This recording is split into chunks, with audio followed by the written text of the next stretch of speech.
Pinagsasabi. Oh, mga kababayan ko, ito, nasagap ko na mag-press con pala ito si Sara Zimmerman Duterte. Pakinggan natin kung ano pinagsasabi niya. Gaano kalala ang laban sa Pilipinas tinatawag na tawag nito? Ng panahon sa tinatawag at, na impeachment laban sa kanya. Dito sa region at napag-iwanan na tayo. Kanina pa ito nagsimula, kanina lang, pero pwede pa naman natin habulin. Malala siya. Alam mo naman, pag magaling kahit tumahabol, ay magaling pa rin. Nagkaroon ng baliktad natin pagsabi ko. So ito, pakinggan mo si Sara Duterte. Kasi 1990s. Ito, pakinggan natin si Sara Duterte. Tapos 1990s, magulo. Well, sa amin, magulo sa Mindanao. And then ngayon, nagbabadya ang gulo sa Mindanao. So parang wala namang. So, yan si Sara Duterte, pakinggan nyo na lang. Bahala na kayo mag-comment kung anong gusto nyo i-comment. Dahil kung nakakausap mo yung mga tao na arawan yung kanilang sweldo. Hala, mag-comment kayo na mag-comment. Bahala kayo ha. Habang ako may trabaho muna. Sapat para sa pagkain, para sa kuryente, para sa bahay, para sa tubig, para sa pag-aaral ng kanilang mga anak. At kung basihan natin yung pag-alis ng mga Pilipino sa sarili nilang bansa, sabi ni Sugar Bon, dahil sobrang dami. Sabi ni Sugar Bonito, nagbait-baitan ng plastikan.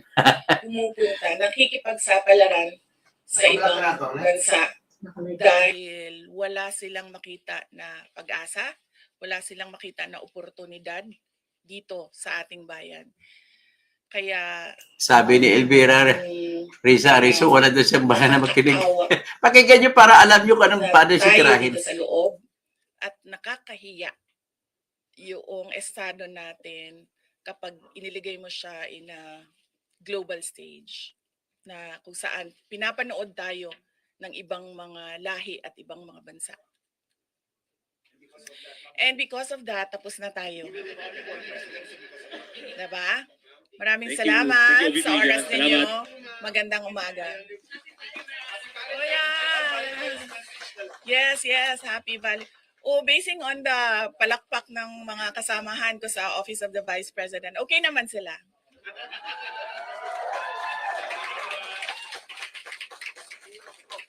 At mga Lenny supporters pa yan ha. Tingnan mo, pero pumapalakpak sila sa akin. No, ano Valentine's? Yes, Valentine's. Alam nyo, mas masakit pa ang maiwanan ng boyfriend o girlfriend kesa ma-impeach ka ng House of Representatives.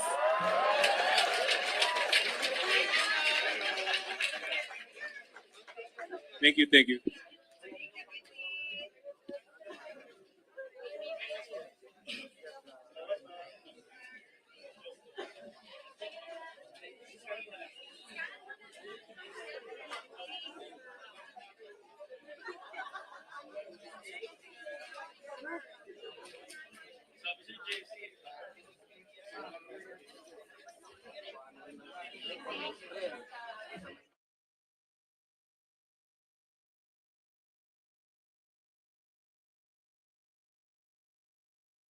So, yan lang. Ang silang pala. So, i-off na natin to. Que sera, sabi niya.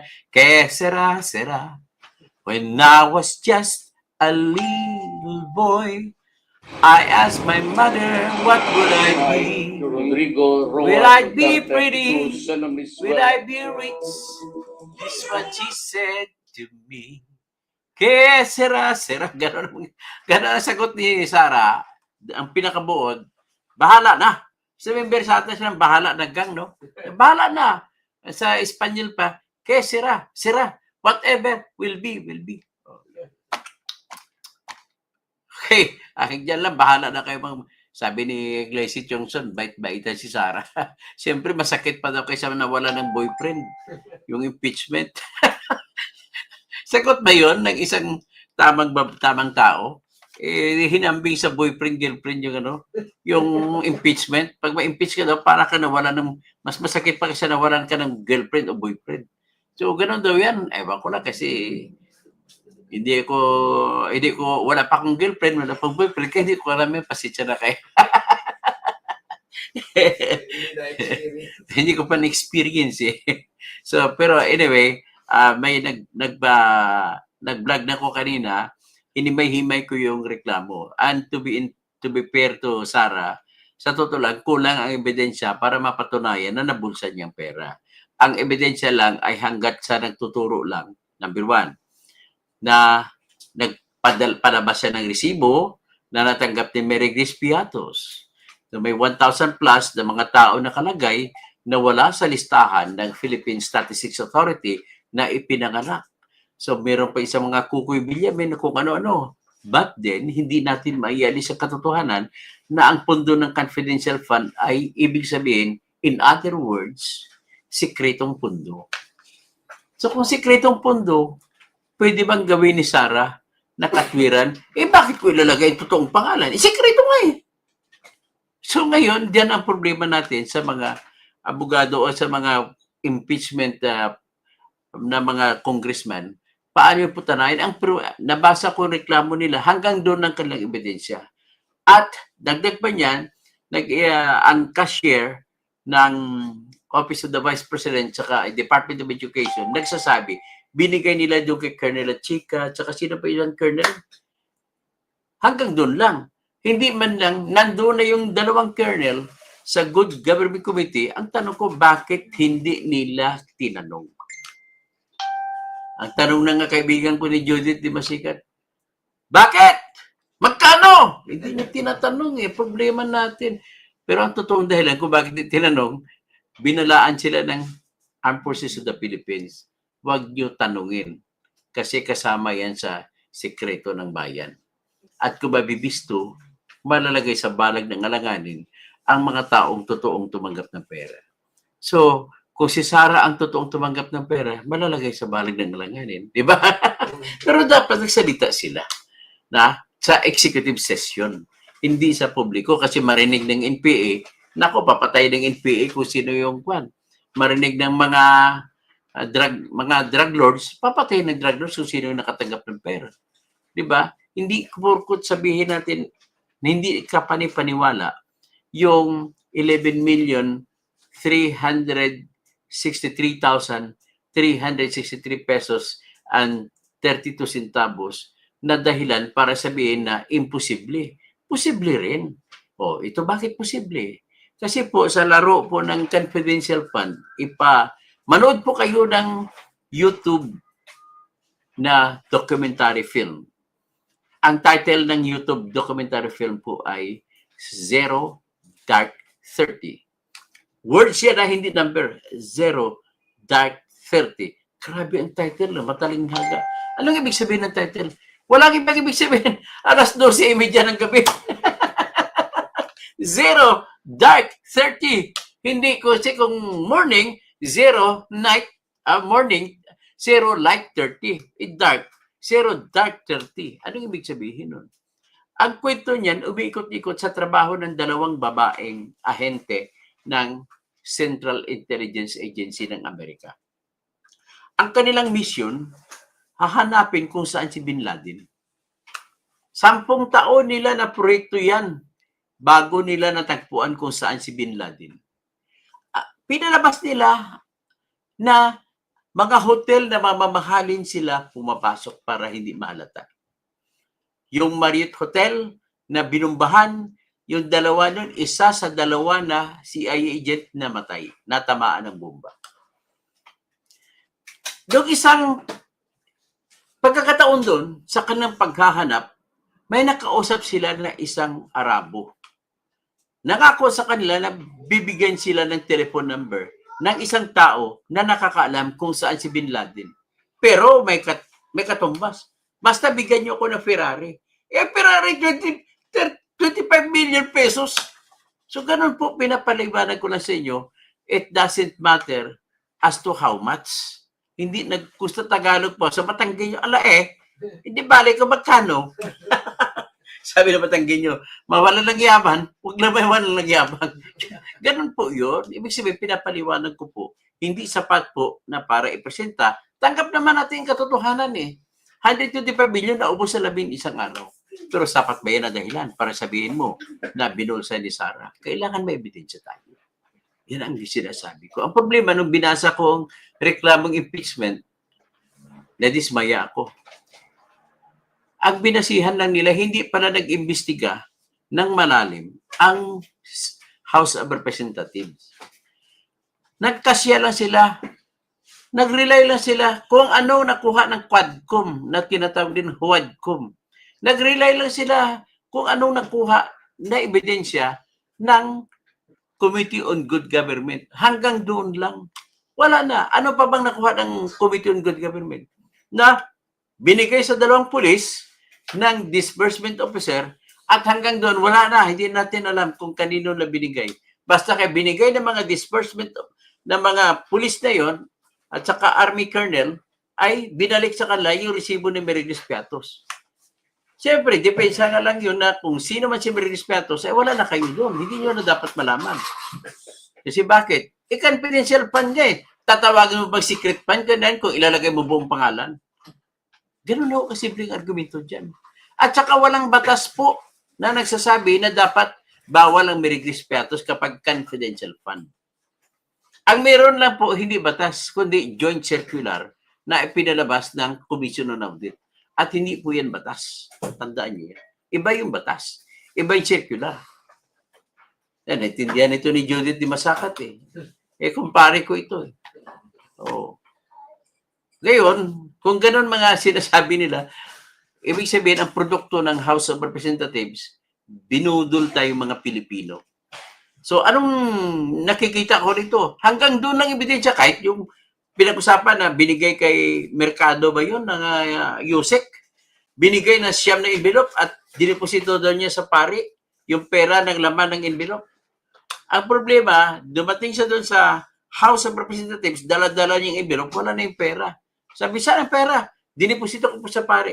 Ba't yung pari hindi niya dinala para may pakita ang patunayan? At nung tinanggap ng pari, yan ba ginasta ng pari o hindi? Kasi kahit sino po, pwede mang-imbento ng gano'n. Yan ang puntos ko doon. Ngayon, kung mag-akusa ka ng tao na ipabitayin mo, hindi po pwedeng kwento-kwento. Kailangan proof beyond reasonable doubt. Pagkatapos, ang pinag-usapan natin, pang-impeachment. Sa impeachment, tandaan niyo po, ang sino bang mga judge? Sino bang huwis? O Judith, sinong huwis?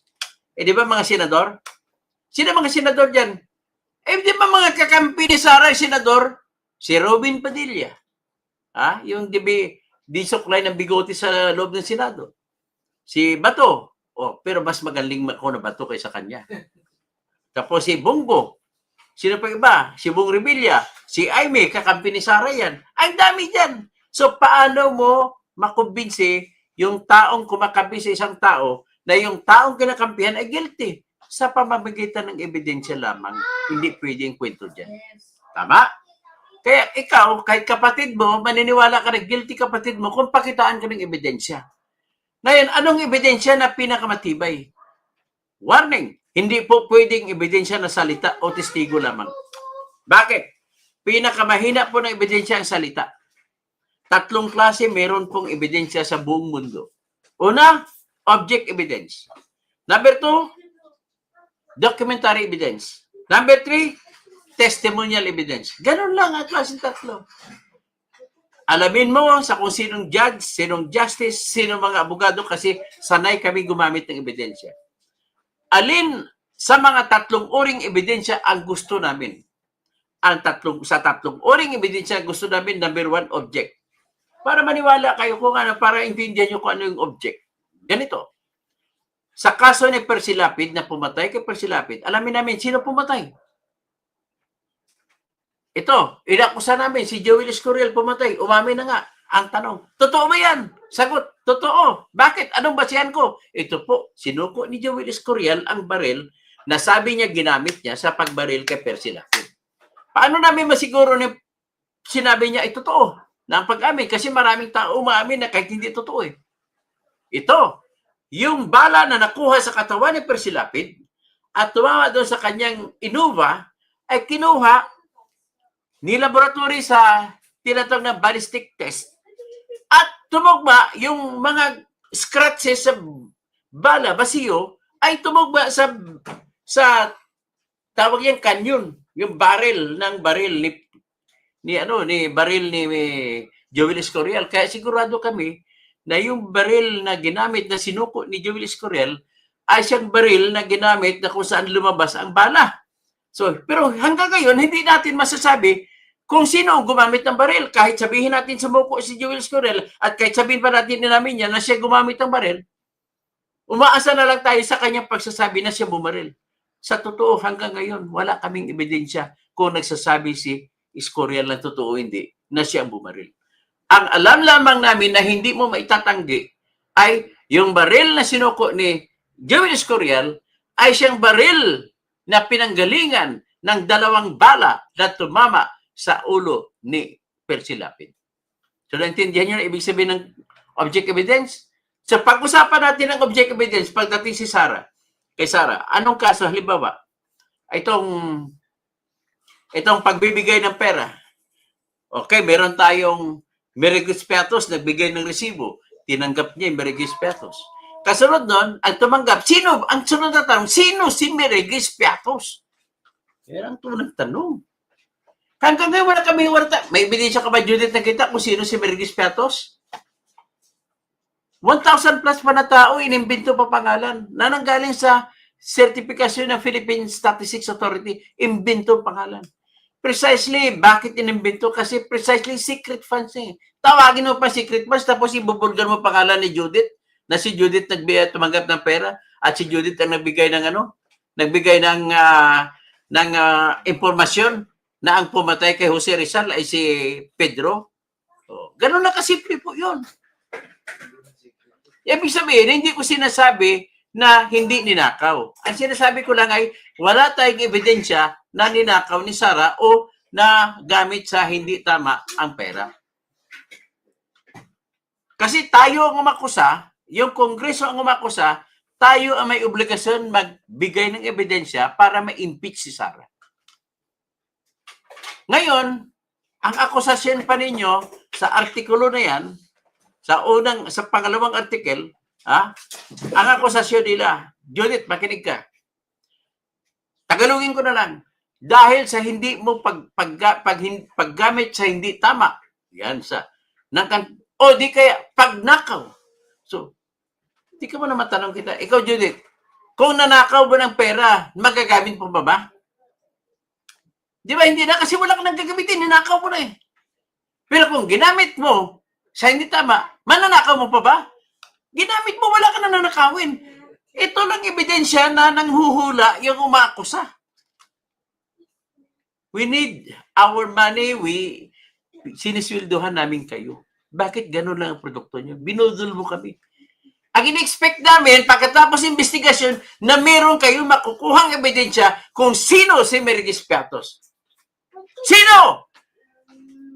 At saan napunta yung perang binigay kay Merigis Piatos?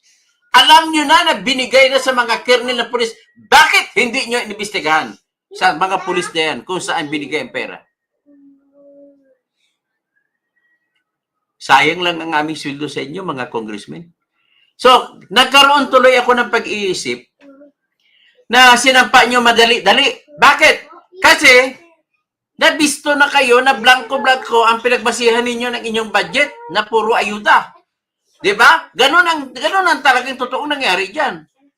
Naniniwala ako guilty si Sarah, but then iba yung paniniwala na guilty siya, iba naman ang ebidensya. Saan? Kasi kailangan natin ng ebidensya para ma-impeach siya, ma-guilty siya sa impeachment trial. Yung paniniwala, hindi sapat para i-pronounce mo na guilty ang isang tao. Kasuhan mo ako ng murder? Bakit? Naniwala lang ako na murder kayo. Asan ebidensya? Sabi ng apo ko, yes. Wala kayong ebidensya. Oh. Di ba? Bertilito, wish? Yes. Oh, yes. Yes, that's a toto. Yes, that's a toto. Okay. Ganun po yun ang aking puntos. Next, kumasok pa siya, tingnan mo muna. Hi. Hello, hi. Sabi, hi. O, ito na ngayon, dagdag. Hindi natin maikaila. We cannot deny na nung nakulong si Zuleika Lopez doon sa House of Representatives na nag-press con pa si Sara Duterte at nagsabi siya, gusto akong ipapatay ni Bongbong Marcos, ni Lisa Araneta Marcos at saka ni Romualdez Martin. Ngayon, nag-hire na ako, may nakinausap na ako isang tao na patayin nila si Bongbong Marcos, si Lisa Araneta Marcos at saka si Romualdez kapag napatay ako. Ang ginawa niya sa kaso sa impeachment for plotting murder against BBM, Lisa Araneta Marcos, and Romualdez. Tanong, kasalanan ba yun? Maraming taong nagpaplado papatay pero hindi pa yan krimen. Magiging krimen lamang ang plado kung nagawa mo ng unang hakbag. Plano lang yun, hindi pa krimen yun. Walang batas na nagpaparusa sa plano. Oh, ako, plano ko na patayin yung si Donald Trump. Oh, may crime ba ako? Wala. Plano lang, halimbawa. For example lang. Hypothetical example lang. Yes. So ngayon, kailan ako paparusahan? Kung hahakbang ako, unang hakbang ko, bumili na ako, nagdala na ako ng baril, pumasok ako kung saan si Trump, at pagpasok ko, pero mahirapan pa kayo magpatunay na ang plano ko papatayin ko si Trump. Saan ako makuhuli kapag nakaumang na ang baril kay Trump? Ayan, sigurado yun. At hindi ko napaputok. Ang tawag dyan, attempted murder. Ha? Yan pala pwede ko kasuhan. At ngayon, nung nahuli niyo ko, napaputok ako, pow! Hindi natamaan si Trump. Hindi, natamaan si Trump, pero buhay. Ang tawag dyan, frustrated murder. Diyan pa lang ako pwede kasuhan. Ngayon, kung namatay, saka pa lang sabihin mo consummated murder. Kaya hindi mo pwede parusahan kahit sino mang tao na nagsabi na nag-contact na ko ibang tao kapag papatay mo ako, papatayin ka rin. Hindi nga threat yun eh. With due respect sa mga abogado na kikinig sa akin, wala pong grave threats dyan. Tingnan ninyo ang kahulugan ng grave threats sa Revised Penal Code. Ano bang sinasabi? Tutukan na natin ang kondisyon. Kasi ang kondisyon niya, kung patayin niyo ako, papatayin ko rin, papatay ko na kayo. Threat ba yan? Ang tanong, threat ba yan? Grave threat ba yan? Sagot, hindi po. Bakit?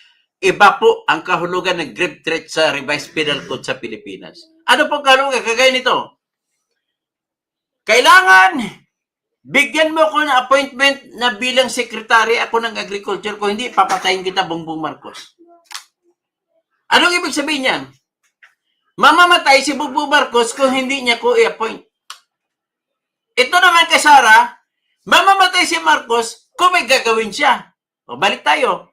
Dito naman, pag walang ginawa si Marcos, mamamatay siya kung hindi mo ko i-appoint.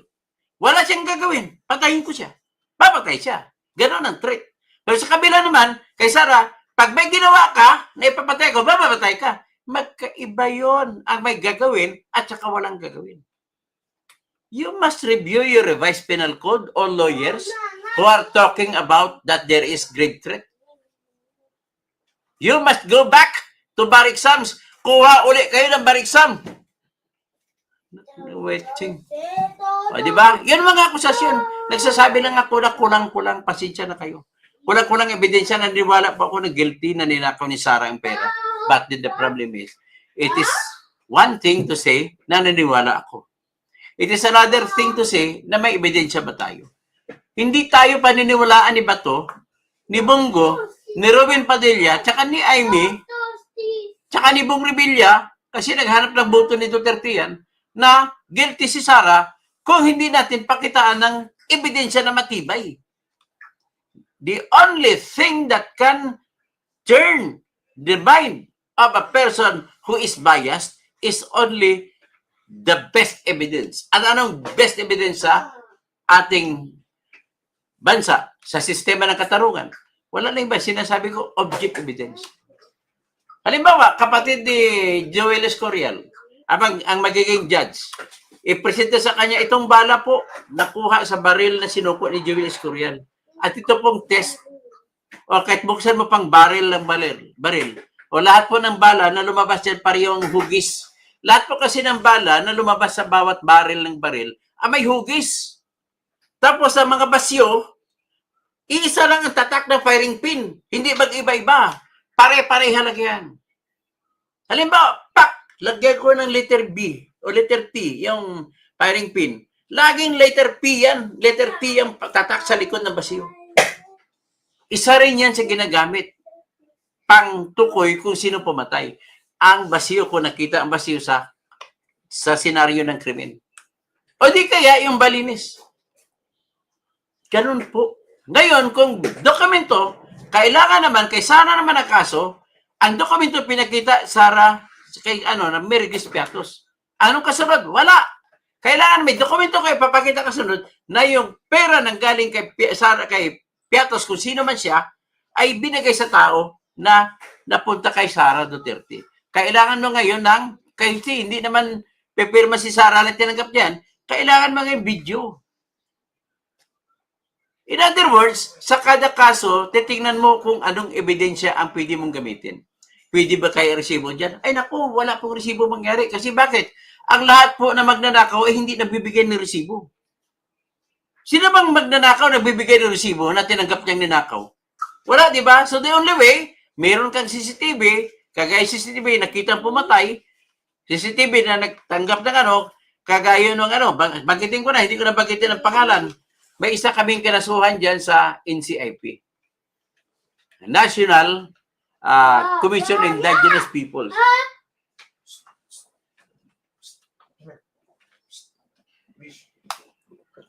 Okay? Wala na. Hanggang dyan lang tayo, ha? Wala na. Ang apo ko, Ini-istorbo na ko ng apo ko. So anyway, hanggang dyan na lang. At least puntos ko na nakita, na ipaliwanag ko na sa inyo yung puntos. Naniwala po ako na guilty si Sara. But the problem is, where are the evidence? Hindi yan tinupad ng House of Representatives. Salamat po. Salamat po. Hanggang dyan na muna tayo.